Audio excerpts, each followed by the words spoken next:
돈은 평생 사용하면서도 정작 돈에 대해서는 한 번도 제대로 배운 적이 없는 경우가 많습니다. 혹시 여러분은 금융 문맹이신가요? 안녕하세요. 주식하는 개척교회 사모입니다. 여러분, 한국이 금융 문맹 국가라는 말 들어보셨나요? 처음 들으면 조금 기분이 상할 수도 있어요. 아니, 내가 돈도 벌고 쓰고 모으면서 사는데 무슨 문맹이야, 이렇게 생각할 수 있거든요. 그런데 여기서 말하는 금융 문맹은 돈을 쓰고 있느냐의 문제가 아니라 돈이 어떻게 움직이는지 알고 있느냐의 문제거든요. 우리는 보통 이렇게 살아가죠. 돈을 벌고 쓰고 남으면 모읍니다. 여기까지는 대부분 다 합니다. 그런데 이상하죠? 내 통장에 있는 돈은 그대로인데 왜 내가 할 수 있는 건 점점 줄어들까요? 예를 들어 이런 거예요. 예전에 10,000원이면 라면이나 과자를 잔뜩 살 수 있었죠. 그런데 이제는 라면 한 묶음, 과자 몇 개 사면 끝입니다. 같은 돈을 쓰는데 살 수 있는 건 줄어든 느낌, 다들 한 번쯤 느껴보셨을 거예요. 이게 바로 돈의 가치가 변하고 있기 때문이에요. 여기서 또 한 번 질문을 해볼게요. 내가 모으고 있는 이 돈이 시간이 지나면 자연스럽게 늘어나고 있나요? 아니면 그 돈이 그대로 멈춰 있나요? 우리는 이걸 깊이 생각해 본 적이 생각보다 많지 않습니다.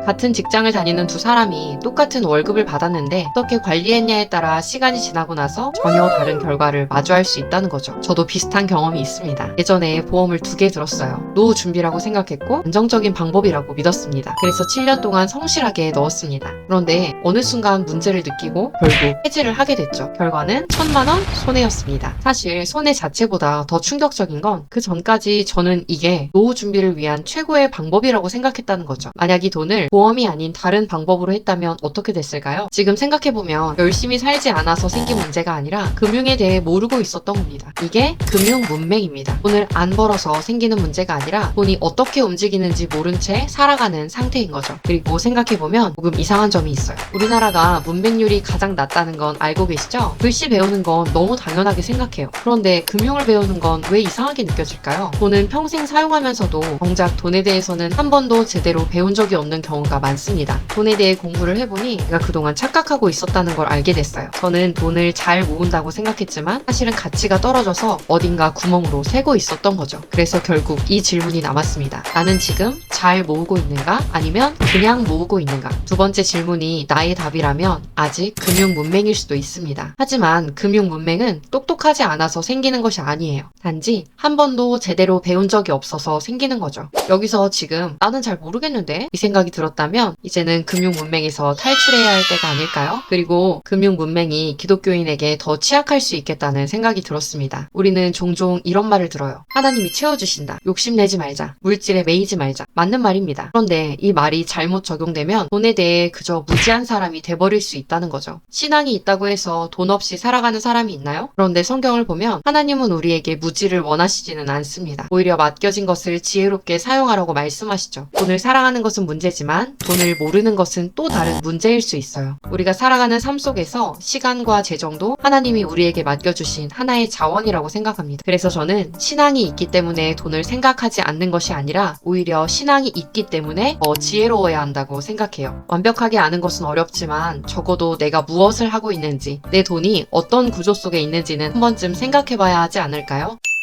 그래서 이 채널에서는 어렵지 않게 현실적인 이야기로 우리가 놓치고 있었던 돈의 기본적인 구조와 생각들을 하나씩 같이 나눠보고 싶었습니다. 그리고 그 과정 속에 신앙 안에서 살아가는 우리가 돈을 두려워하지도 않고 돈에 끌려가지도 않는 조금 더 건강한 기준을 같이 만들어가면 좋겠어요. 저의 이야기가 도움이 되셨다면 구독과 좋아요 눌러주세요. 다음 영상에서 만나요. 안녕!